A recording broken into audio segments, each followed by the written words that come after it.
Nous sommes venus vers celui à qui tout pouvoir a été donné. Et celui qui nous a envoyés en mission.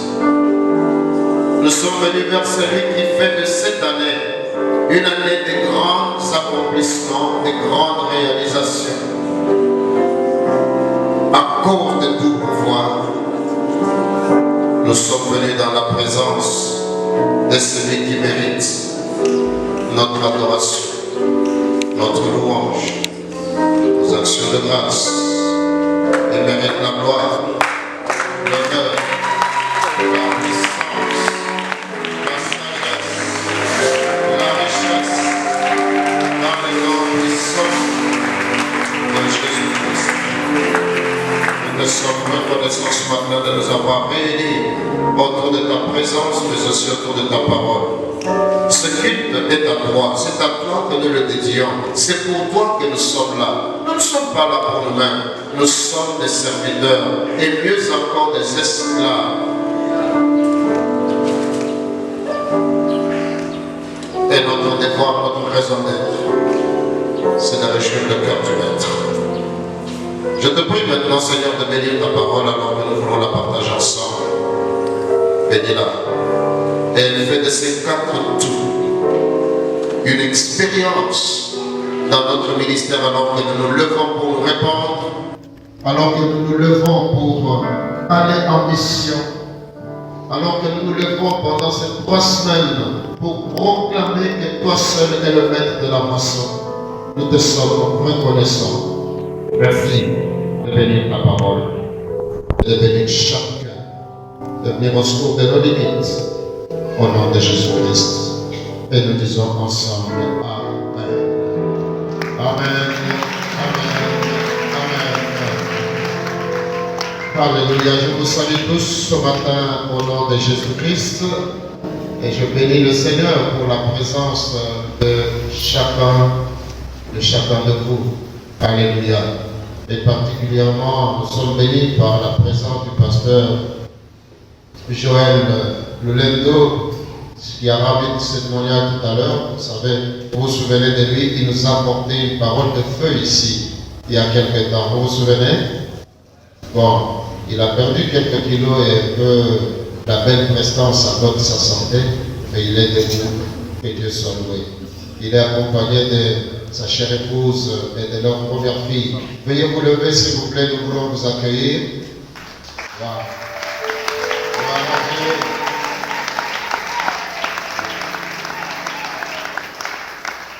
C'est formidable de voir ce couple et cette grande dame-là. Je leur ai demandé tout à l'heure, vous faites du bluff ou bien c'est la vérité? Est-ce que c'est vraiment votre fille? 23 ans cette dame-là. Oh, écoutez, on ne dit jamais le visage des dames. C'est sorti, hein, ma petite? C'est sorti. Soyez les bienvenus. Vous êtes chez vous. Vous êtes avec nous pendant 2 semaines à peu près, n'est-ce pas? Ou même plus. Je crois que pendant cette période de marathon, nous allons avoir à recourir à ces services. Sûr qu'il est déjà assez fort pour le faire, n'est-ce pas? Soyez les bienvenus. C'est votre maison. Je vous en prie, veuillez vous rasseoir. Il y a peut-être ceux qui sont venus pour être avec nous, ils ont toujours été là, ils sont revenus. Bien. Soyez les bienvenus vous aussi. Que le Seigneur vous bénisse. C'est bien. Tu te répandras. Alors que nous commençons notre marathon, nous avons déjà commencé ce terme de l'année. Tu te répandras. Nous sommes dans l'année de la missionnaire et nous sommes en train de parler. Et pendant ces 3 semaines, nous allons prier pour la missionnaire. Pendant ces 3 semaines, nous allons prier pour que nous soyons une église en caso. Que nous soyons à nouveau une église biazo et anadea. Que nous soyons une église violente qui fait la violence pour le royaume. Pour ceux qui ne connaissent pas les termes, ne soyez pas effrayés. C'est juste pour parler de la violence. Ce sont les différents termes grecs pour exprimer la violence que nous devons avoir pour gagner les âmes, pour implanter les églises, pour annoncer Jésus-Christ et briser les murailles qui gardent les hommes et les femmes captifs du diable, du péché et du monde. Nous voulons être ça. nous allons nous répandre. Alléluia. Parce que tout pouvoir nous a été donné dans le ciel et sur la terre. Nous nous répandrons. Amen, amen.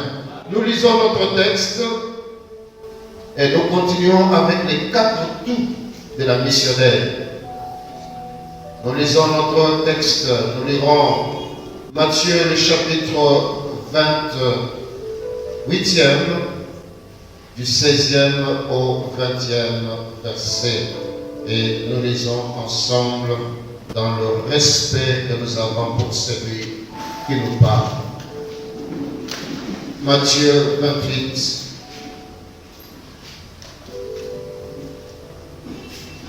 « 16 à 20. Les 11 disciples allèrent en Galilée sur la montagne que Jésus leur avait désignée. Quand ils le virent, ils se prosternèrent devant lui, mais quelques-uns eurent des doutes. Jésus s'étant approché, leur parlant ainsi, tout pouvoir, soulignait tout pour ce qu'il n'avait pas fait la fois passée, tout pouvoir m'a été donné dans le ciel et sur la terre.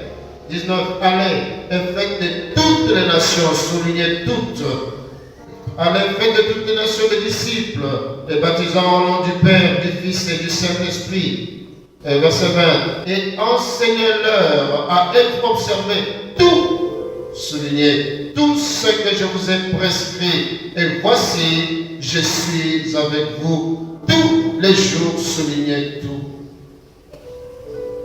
Voici, je serai ou je suis avec vous tous les jours jusqu'à la fin du monde. Alléluia. Amen. Veuillons reprendre notre place. C'est ça l'ordre en fait que le Seigneur a donné. Ce qu'on a appelé l'ordre suprême, les autres qu'on a appelé la grande commission. Il y a toutes sortes d'appellations, mais ce que nous devons néanmoins savoir, c'est que c'est l'ordre que Dieu a donné. L'ordre que Christ a donné à ses disciples, non seulement à ceux qui étaient avec lui sur cette montagne, mais à tous ceux qui sont appelés de son nom, d'être des gagnants d'âme. C'est ça notre mission. Et dans cette mission, nous voyons l'équipement que Dieu nous donne pour que nous puissions aller en mission. Nous avons cet ordre de mission qui est là, que nous venons de lire du verset 16e jusqu'au verset 20. Et cet ordre de mission nous présente les différents avantages qui nous sont donnés et les directives qui nous sont données, l'objet même de notre mission et la garantie que nous avons pour cette mission. Chacun de ces tours représente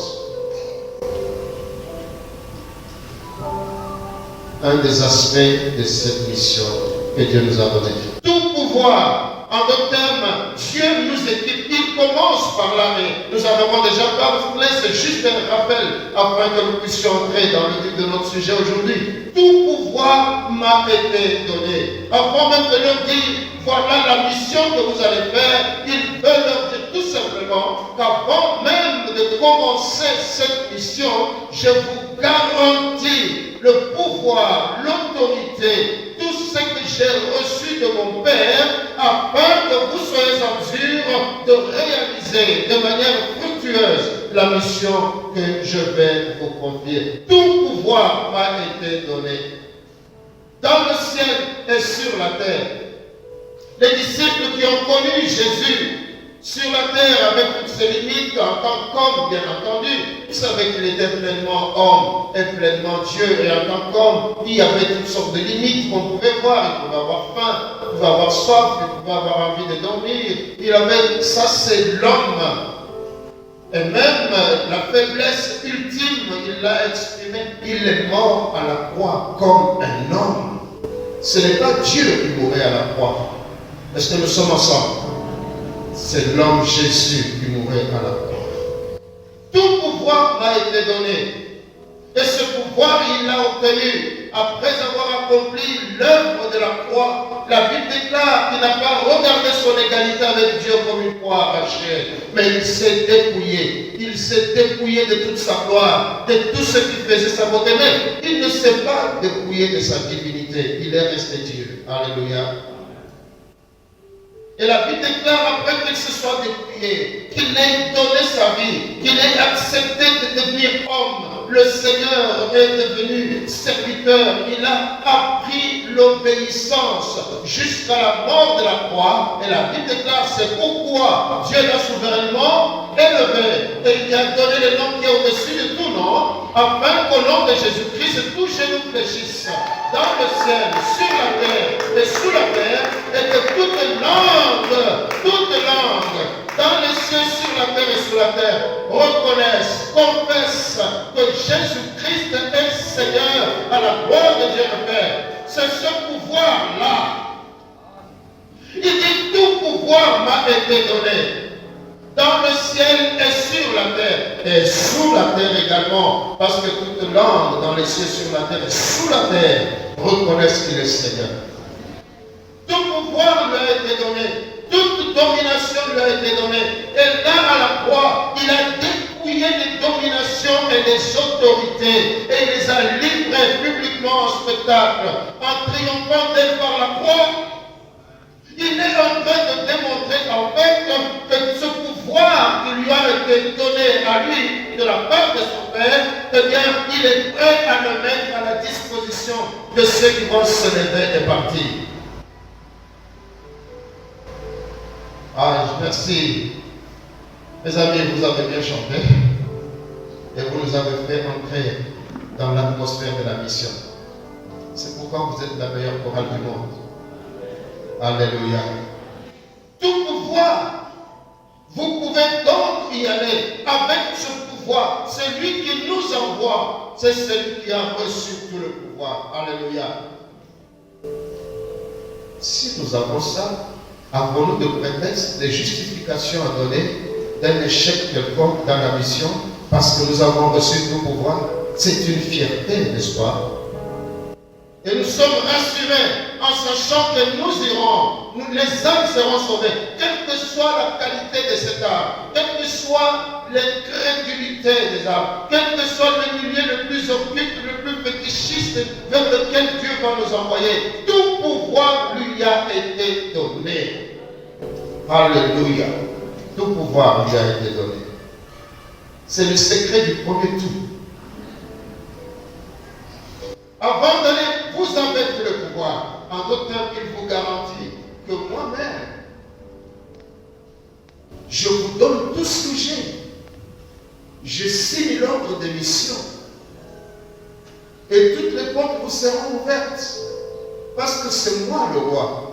C'est moi le Seigneur.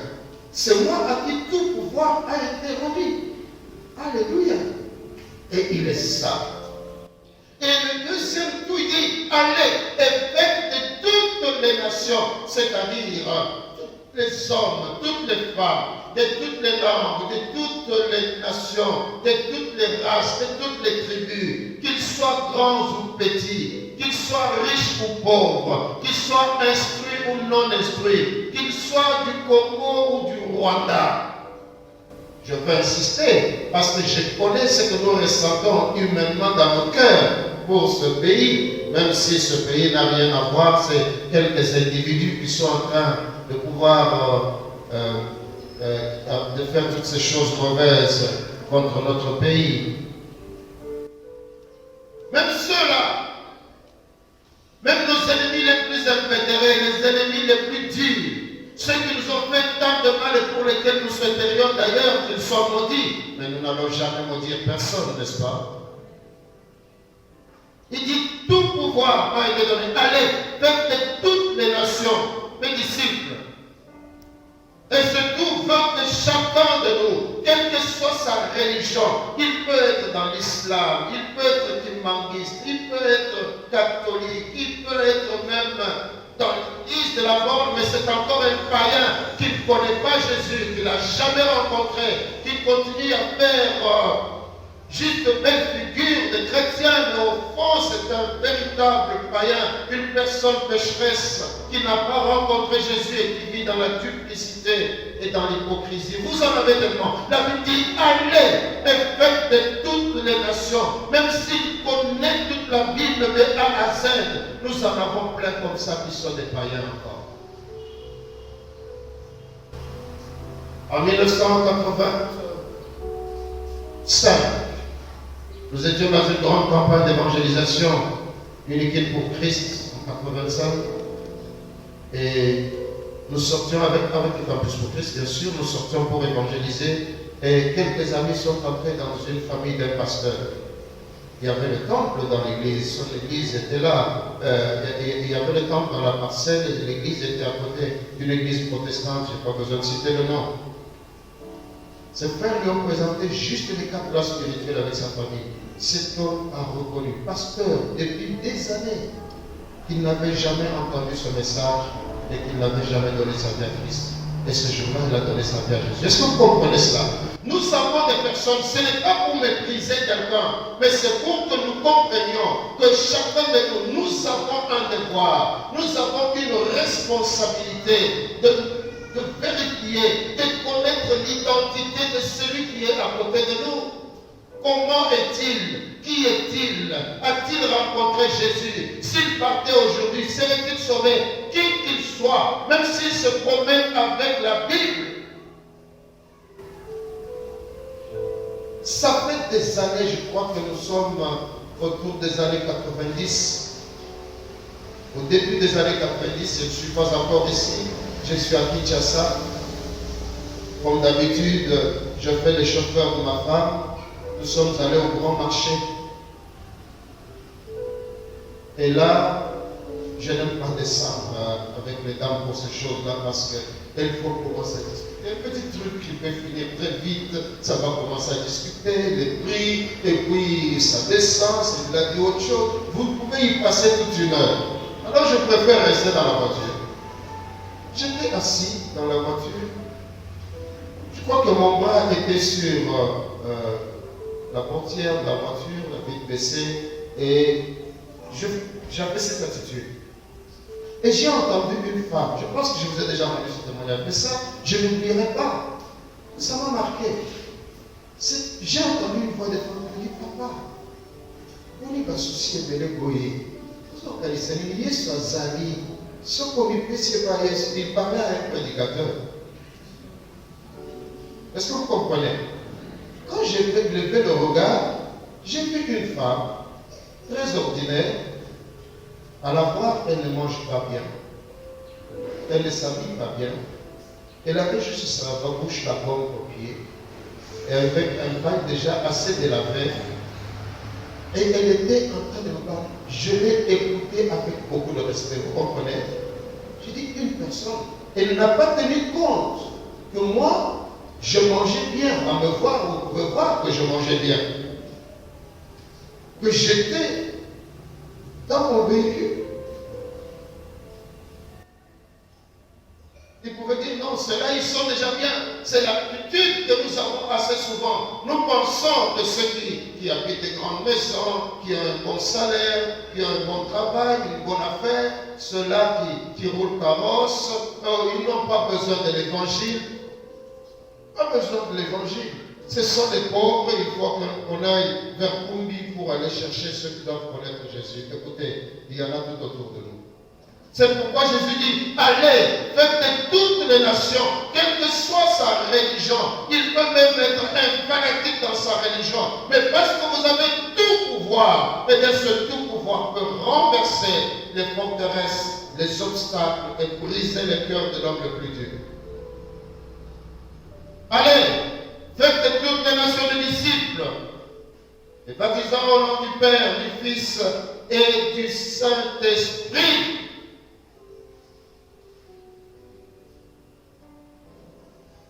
C'est le verset 20. Et enseignez-leur, c'est notre troisième tout que j'aimerais que nous voyions aujourd'hui. Et enseignez-leur tout ce que je vous ai prescrit. Enseignez-leur tout ce que je vous ai prescrit. Le premier tout, c'est le tout de l'équipement pour la missionnaire. Le deuxième tout, c'est l'objet de la missionnaire. L'objet de la missionnaire, c'est toutes les nations. Et le troisième tout, tout ce que je vous ai prescrit, c'est le message de la missionnaire. ce message que nous avons amené en mission. Quand un ambassadeur va dans un pays avec ses lettres de créance, il va rencontrer le chef de l'État de l'autre pays, il lui apporte les lettres de créance et il lui apporte aussi toujours un message personnel de son homologue, le chef d'État du pays d'où il vient. N'est-ce pas?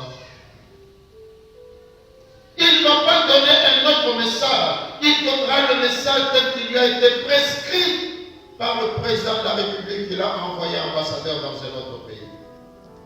Tout ce que je vous ai prescrit, le message de la mission, en d'autres, allez dire à toutes les nations que Jésus sauve.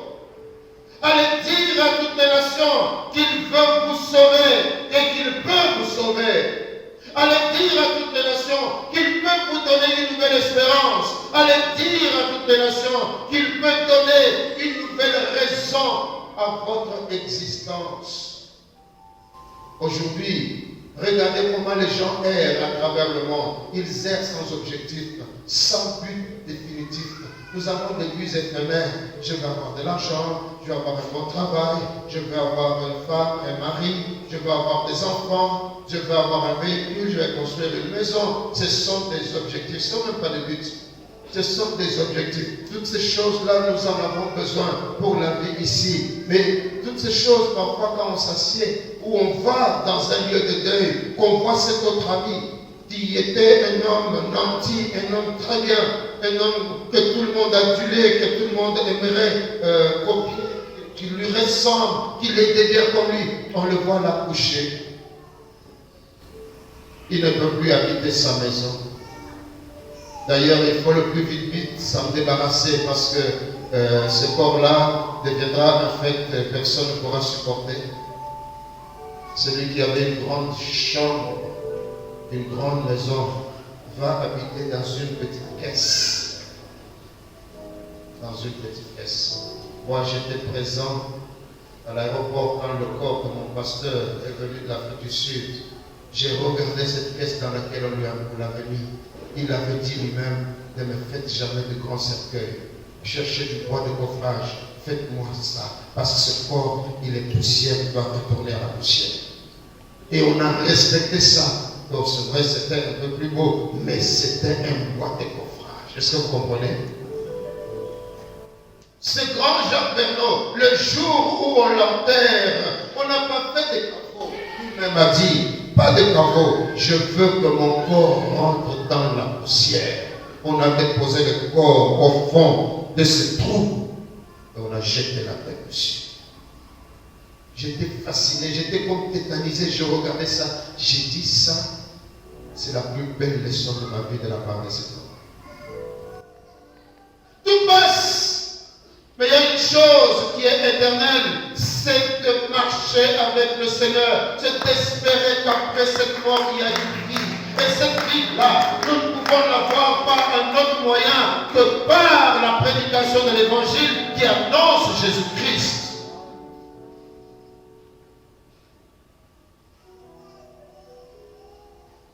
Et ce message, c'est celui-là. Tout ce qui a été prescrit, qu'est-ce que Jésus a prescrit à ses disciples? C'est ça le message que nous devons enseigner.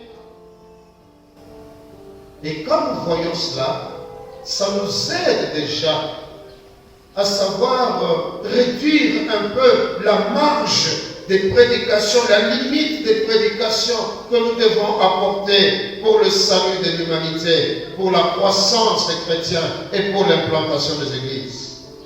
Cela réduit certaines choses qui sont souvent enseignées. Et vous avez des endroits où on ne fait qu'enseigner ces choses-là. L'évangile véritable, tel que Jésus-Christ l'a prescrit, eh bien, cet évangile, on le met de côté. Et une fois par an, une fois par trimestre, une fois par semestre, parfois on en parle, mais c'est juste en passant. Et le jour où on en parle, il n'y a pas de Amen, il n'y a pas d'Alléluia. Il n'y a pas de, comment on dit? Là,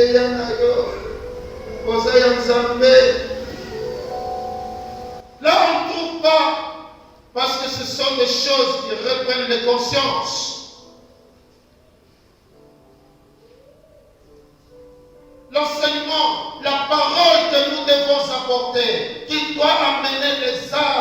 salut, qui doit amener le peuple de Dieu et le peuple non converti encore à pouvoir s'approcher de Jésus.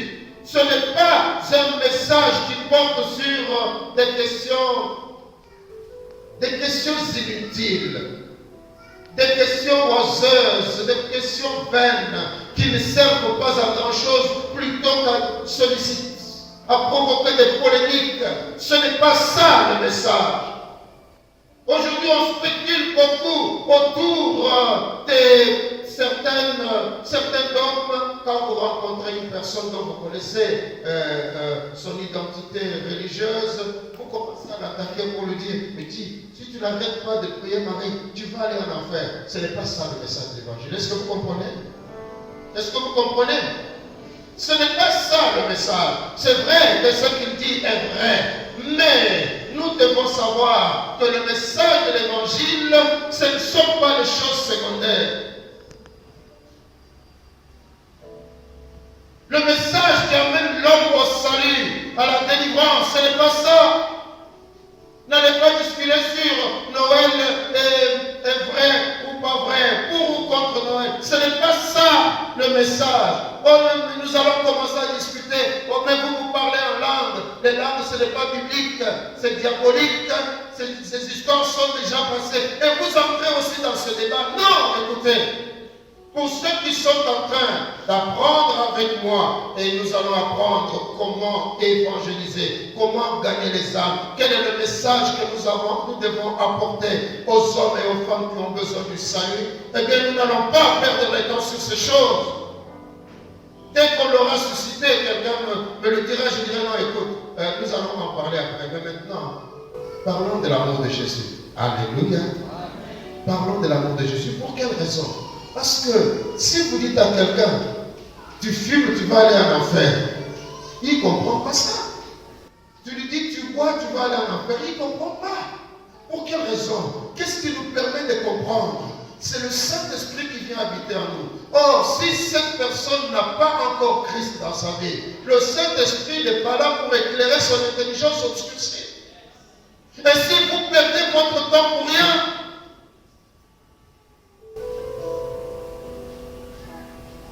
toujours dans le cadre de l'évangélisation, nous étions en train d'évangéliser la commune de Kitambo. Je crois que nous étions en 84, 85. Des amis sont allés dans un quartier, ils ont trouvé des jeunes gens qui étaient en train de fumer. Donc vous voyez vraiment que c'était des gens qui sont drogués. Ils sont allés pour leur apporter l'évangile. Alors ces gens leur ont posé la question.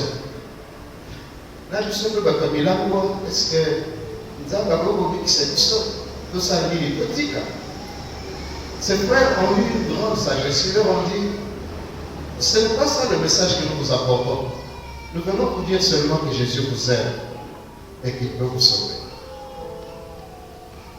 Ces jeunes gens leur ont dit, si vous n'aviez pas répondu comme ça, vous lui avez besoin. Pourquoi Pézara?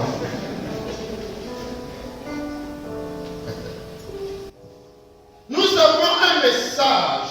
Tout ce que Christ a prescrit, c'est ça notre message. Ce n'est pas le problème de foulard. Oh, toi tu portes le foulard, toi tu ne portes pas, tu vas aller. Non, ce n'est pas ça. Ce n'est pas la question des femmes portent des pantalons chez vous là et les autres. Ce n'est pas ça le message. Est-ce que vous êtes avec moi? Ce n'est pas ça le message. Oh non, chez vous dans votre église là, on accepte les polygames. Ce n'est pas ça le message. Vous chez vous là-bas, il y a des femmes qui prêchent. Ce n'est pas ça le message. Même savons, nous, que c'est une réalité, une vérité biblique. La femme peut apporter la parole de Dieu et bénir l'église mieux même que les hommes parfois. Mais nous n'en faisons pas le message de l'évangile. En ce moment-là, ce sont des choses qu'on enseignera à ceux qui sont déjà assis dans la foi.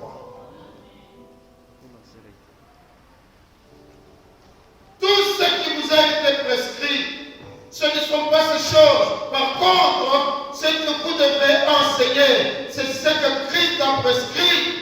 Et nous avons cet enseignement dans les évangiles. Vous lisez Matthieu, Marc,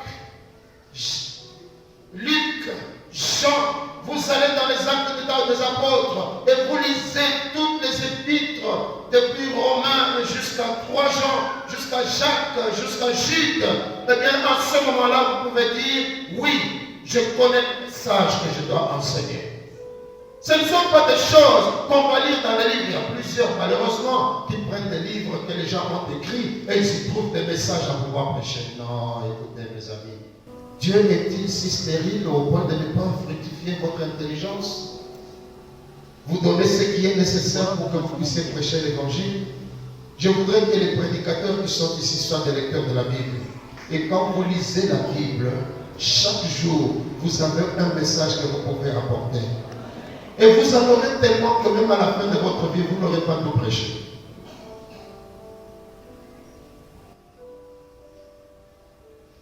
Tout ce que je vous ai prescrit et le véritable message se trouve dans ce livre. Tous les éléments dont nous avons besoin pour un message de la mission se trouvent là-dedans. Le message qui sauve trouve sa source dans les Écritures. Le message qui transforme les vies. Le message qui fait des hommes des disciples. Le message qui implante des églises. Nulle part ailleurs dans la Bible.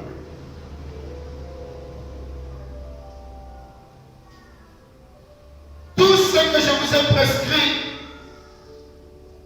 Et quel est ce message? Ce message, c'est de connaître Jésus. Connaître son incarnation. Connaître son humanité. Savoir que ce Jésus a été un homme. Savoir que ce Jésus est mort à la croix. Savoir qu'il est ressuscité. Mais savoir qu'au-delà de l'humanité, il est Dieu.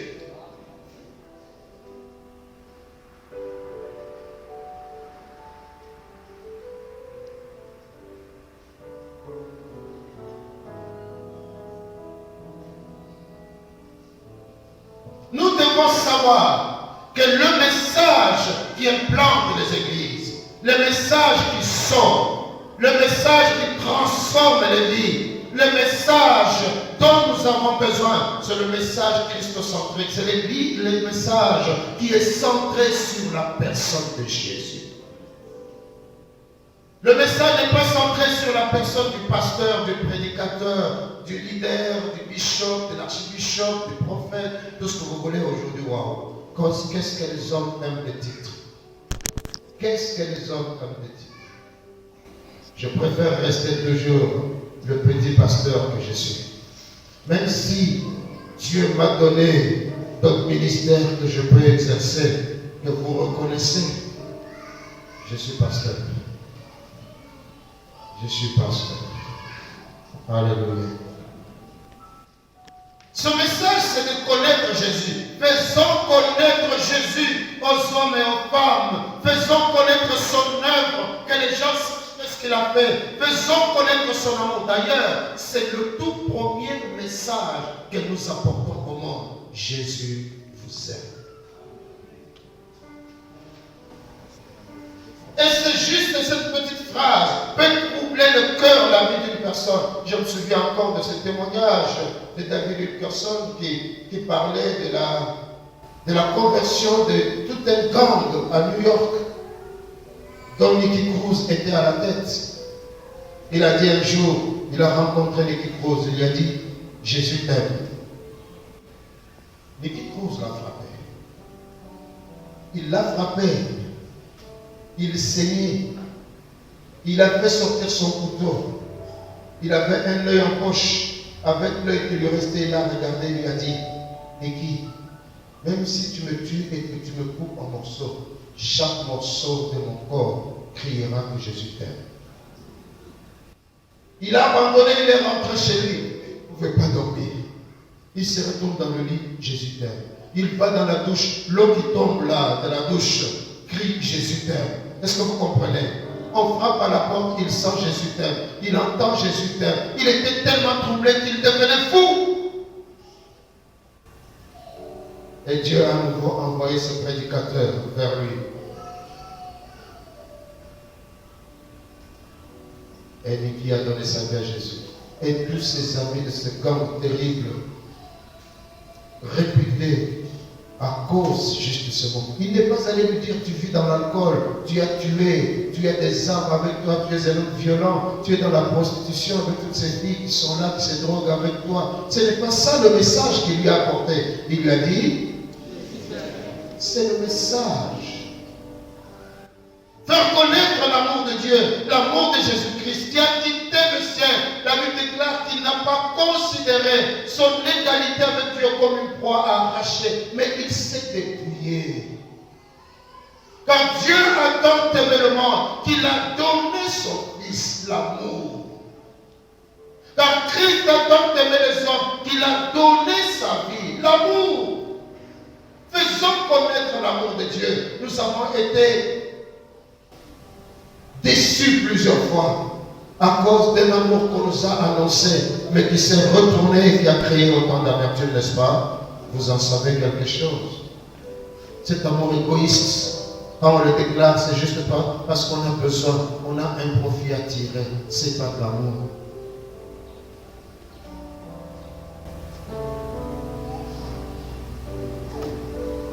Jésus-Christ nous a aimés alors que nous n'étions même pas aimables. Il est mort pour nous à la croix. Il est mort pour notre salut. Et il est ressuscité pour notre victoire. Et nous savons qu'il va revenir nous prendre. Et il nous donne en ce moment-là ce que nous appelons l'espérance bénie des saints. Vous voyez le message? Aussi simple que ça. Jésus vous aime. Il est mort à la croix pour vous. Pour vos péchés, il a pris votre place. Il n'y a pas de condamnation dans ce message-là, n'est-ce pas? Pas de condamnation. Il peut vous sauver. Il est ressuscité pour démontrer qu'il a vaincu le diable. Il est allé aussi, c'est vrai, mais il reviendra bientôt. Il peut donner un sens à ta vie. Il peut donner une raison d'être à ta vie. Il peut te donner une espérance, un but éternel à ta vie. Si tu te donnais à lui. Voilà le message de la mission, c'est ça.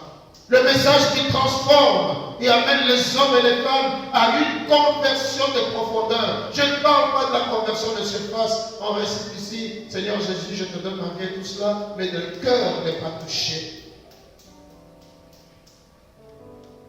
On vous a annoncé un évangile, on vous a dit venez à Jésus et vous aurez beaucoup d'argent, vous aurez le mariage, vous aurez les enfants, votre mari reviendra à la maison, vous pourrez voyager pour aller en Europe ou en Amérique, vous allez avoir des affaires qui prospèrent. On vous annonce ce message-là, dès que vous avez cru dans ce Jésus-là, vous vous arrêtez. Non, vous n'avez pas besoin de la sanctification. Parce qu'il suffit juste d'avoir Jésus, vous avez le reste. La Bible parle des doctrines des démons. Les doctrines des démons, cela ne veut pas dire qu'ils n'enseignent pas la Bible. Ils enseignent les vérités de la Bible. Et ils cachent les choses essentielles qui peuvent faire que ces vérités deviennent des réalités. Il vous dit, Dieu vous donnera. Il pourvoira vos besoins. Il vous donnera ceci. Mais il ne vous dit pas qu'il faut commencer par vivre la vie de la sanctification. Ça, c'est les doctrines des démons.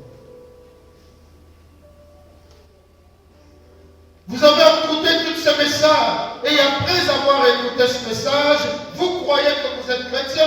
Vous venez à l'église d'ailleurs. Quand on fait des appels de fonds dans l'église, vous êtes le premier parce que vous n'attendez rien d'autre que l'accomplissement de ce pourquoi vous êtes venu, selon le message que vous avez reçu. Il n'y a pas de salut authentique dans ce cas-là. Tout le message de l'évangile, sans rien omettre, même ce qui ne plaît pas à l'auditoire. Quand je vous parle là, vous pensez que tout le monde est content? Oh, j'aimerais que tout le monde soit content. Parce que je vous présente la parole du sceau. Je vous présente la possibilité de vivre une vie meilleure. Non pas à la manière dont les hommes la définissent, mais selon la définition de Dieu. La vie meilleure, c'est la vie en Christ. Amen. Vous ne savez pas ce que vivent les grands, que vous êtes en train de regarder avec convoitise. Vous ne savez pas ce qu'ils vivent. Ils ont tout ce qu'ils ont, mais vous ne savez pas ce qui se passe la nuit. Vous ne savez pas ce qui se passe dans le secret avec ces gens. Vous ne connaissez pas les exigences de celui qui les a amenés là où ils sont. Les exigences dégradantes, humiliantes. Vous ne connaissez rien. Vous voyez seulement les apparences, vous dites, je vais être comme lui. C'est insensé. Si vous connaissiez, les choses seraient vraiment différentes. Mais nous vous annonçons le message, tout le message de l'évangile, sans rien omettre. Même si cela doit vous déplaire, même si cela doit déplaire aux partenaires qui soutiennent le ministère. Écoutez, les pasteurs qui sont là et les futurs pasteurs et qui sont ici dans la salle, sachez que le meilleur partenaire, c'est celui qui vous a envoyé en mission.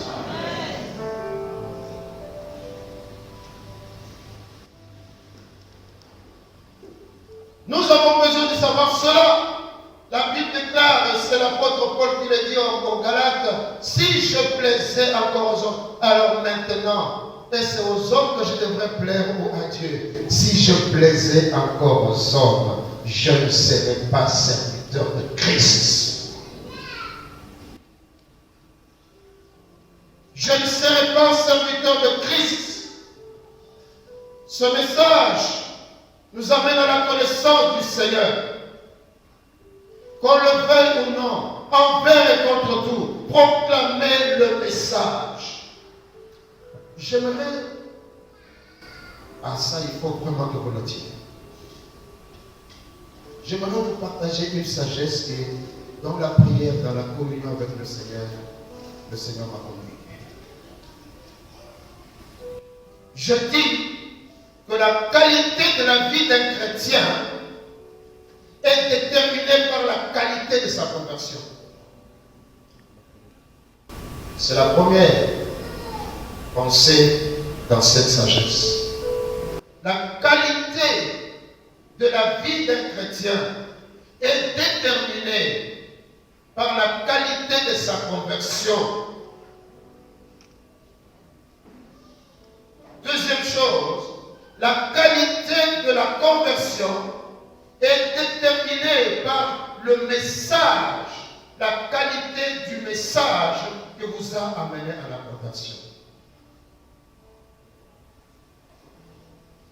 La qualité de votre conversion et de chaque conversion est déterminée par la qualité du message qu'on a reçu pour le salut. C'est ça ce que je voulais dire. Et 3, la qualité, le message qui nous a été prêché nous renseigne sur la qualité du ministère qui nous l'a communiqué. Est-ce que ça passe? La qualité du message qui nous a été prêché pour notre conversion nous renseigne sur la qualité du ministère qui nous l'a communiqué. La qualité de votre conversion dépend de la qualité du message que vous avez reçu. Si vous avez reçu un message vous disant croyez en Jésus et vous aurez beaucoup d'argent, la qualité de votre conversion, de votre vie chrétienne, sera ça. Donc la vie spirituelle, la crainte de Dieu, ça ne compte pas. Il faut que j'ai l'argent. Quand vous n'avez pas d'argent ici, vous quittez, vous allez dans une autre église. Vous dites, dans cette église-là, il n'y a pas d'esprit. Et vous allez là-bas. Et vous allez là-bas, là aussi, vous l'expérimentez. Quand vous quittez, vous allez ailleurs. En fin de compte, vous allez dire, la foi chrétienne, c'est du mensonge. C'est ça. La qualité de votre vie chrétienne dépend de la qualité de votre conversion. Et la qualité de votre conversion dépend de la qualité du message qui vous a amené à la conversion. Je le disais, si le message vous dit croyez en Jésus parce que vous avez vraiment envie d'aller en Europe. Aujourd'hui, en Afrique, l'Europe, c'est mieux même que le paradis. C'est pourquoi on prend tous les risques. Même si on doit aller sur des pirogues et traverser l'océan, la mer Méditerranée, fois, on parle déjà du Sénégal ici, sur l'océan Atlantique, pour aller jusque vers le Maroc et passer le détroit de Gibraltar, entrer dans la mer Méditerranée pour chercher sur des pirogues, mes amis. Pourquoi? Parce qu'ils cherchent le bonheur. Mais quand vous leur demandez de prendre un petit risque d'abandonner le monde pour se donner à Jésus, ils ne sont pas prêts à faire.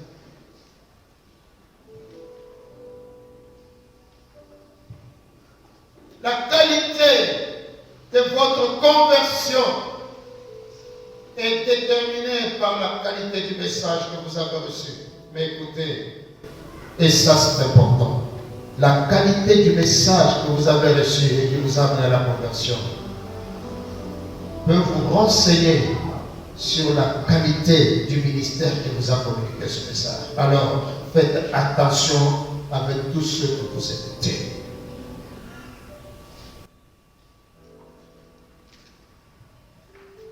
Frères et sœurs, nous avons besoin de comprendre alors que nous entrons dans l'année de la mission. Alors que nous entrons dans une période où nous voulons passer le temps dans la prière en faveur de la mission, nous avons besoin de savoir que le message de la mission, c'est un message total. Tout le message qui révèle Christ dans toutes ses dimensions, qui révèle Christ dans sa gloire, mais qui révèle aussi Christ dans son humilité et dans son humiliation. Nous recherchons toujours la gloire. Nous pensons que quand nous passons des moments de gloire, nous sommes approuvés de Dieu. Mais quand nous passons des moments d'humiliation, eh bien, nous sommes désapprouvés de Dieu. Qui vous a dit ça? C'est quel message? Nous avons besoin de savoir ça. Connaître Jésus, c'est le connaître dans ses différentes dimensions. Cette dimension de gloire, mais aussi cette dimension de la croix, de l'humiliation. C'est de connaître Jésus, le Jésus de la compassion, mais le connaître aussi comme le Jésus de la sévérité et de la justice. Il est compatissant, c'est vrai. Il aime, c'est vrai. Il est patient, c'est vrai. Mais il est juste. Il ne laissera pas le coupable pour innocent. Amen. Ça, c'est le message que nous avons apporté au monde. Ne les flattons pas seulement avec la gloire. Ne les flattons pas seulement avec la compassion. Oui, la compassion d'accord, mais le jugement aussi. La gloire d'accord, mais l'humiliation aussi. Nous sommes passés par des périodes où on nous enseignait qu'un chrétien ne peut pas dire je suis malade. Un chrétien ne peut pas. Je me souviens encore de cette doctrine des années 80. On disait je ne peux pas dire je suis malade, parce que je suis, c'est Yahweh, c'est Dieu. Quand tu dis je suis malade, c'est-à-dire que Dieu est. Je ne peux pas dire ça. On avait des enseignements oisifs, inutiles, qui ne servent pas, qui ne peuvent que amener la confusion dans la vie et dans la foi de celui qui vient à Jésus-Christ avec le désir d'apprendre. Il y a la gloire, mais il y a la croix. Il y a la compassion, mais il y a aussi la sévérité et la justice. Non pas un message charcuté et taillé sur mesure. Vous connaissez ce genre de message. Si je veux qu'on me fasse une veste à ma mesure, j'irai chez un couturier, il prendra mes mesures, il fera un habit sur mesure et il va couper le reste. N'est-ce pas? Mais la foi chrétienne n'est pas comme ça. Le message de l'évangile n'est pas comme ça. Ce n'est pas un évangile coupé sur mesure de quelqu'un. Parce que celui-ci est comme ça. Il faut que je lui adresse un message qui ne va pas choquer ses sensibilités. Il faut que je lui annonce un message qui puisse aimer, qui soit un message bien. Alors en ce moment-là, je ne vais pas me priver des avantages qu'il peut me donner. Non. Nous ne prêchons pas selon les humeurs. Le jour où le pasteur n'a pas bien mangé, ce jour-là, il prêche le feu. Il faut que le feu tombe sur l'église. Le jour où il est vraiment bien, ce jour-là, il prêche la bénédiction. Nous ne sommes pas de ceux-là. Le message de l'évangile ne dépend pas de nos humeurs. Le message de l'évangile ne dépend pas de nos calculs. Le message de l'évangile qui sauve, c'est un message total. Ah, j'aime la devise des assemblées de Dieu. Tout l'évangile. Tout l'évangile. C'est ça, notre devise. Tout l'évangile. Frères et sœurs, nous voulons nous répandre, étendre le royaume de Dieu aussi loin que le Seigneur pourra le permettre. Alors, enseignons-leur ce que Christ nous a prescrit. Et ce que l'apôtre Paul appelle le conseil de Dieu. Tout le conseil de Dieu. Il déclare quand il parle aux anciens d'Éphèse, alors qu'il fait son dernier voyage, avant d'être arrêté et acheminé à Rome, eh bien, il a invité tous les anciens d'Éphèse et il leur a parlé. Il leur dit, car je vous ai annoncé tout le conseil de Dieu. Tout le conseil de Dieu, sans rien en omettre, pour que je n'ai pas. Et il leur dit plus tard, je suis désormais clean, comment on dit, de votre sang. Oui. Je suis désormais pur. Non. En d'autres termes, on ne vous demandera pas mon sang si vous perdez le salut. C'est pourquoi je vous ai annoncé tout le conseil de Dieu. Et nous savons comment l'apôtre Paul s'est répandu et a répandu le royaume de Dieu dans tout l'Empire romain. Parce qu'il a enseigné tout le conseil de Dieu. Tout ce que je vous ai prescrit. Frères et sœurs, alors que nous nous préparons pour entrer dans le marathon, j'aimerais que nous ne puissions jamais perdre à l'esprit l'enseignement de ces 4 tours que nous sommes en train de voir au fur et à mesure. Je voudrais alors que nous allons prier pendant ces 3 semaines, que nous puissions dire à Dieu, Seigneur, nous voulons que ces 4 tours se manifestent dans l'Église et qu'ils se manifestent dans nos propres vies, car ainsi ton Église prospérera, ton Église se répandra et nous serons bénis parce que nous sommes porteurs de tout le message de l'Évangile. Amen. Nous allons tomber notre tête dans la prière.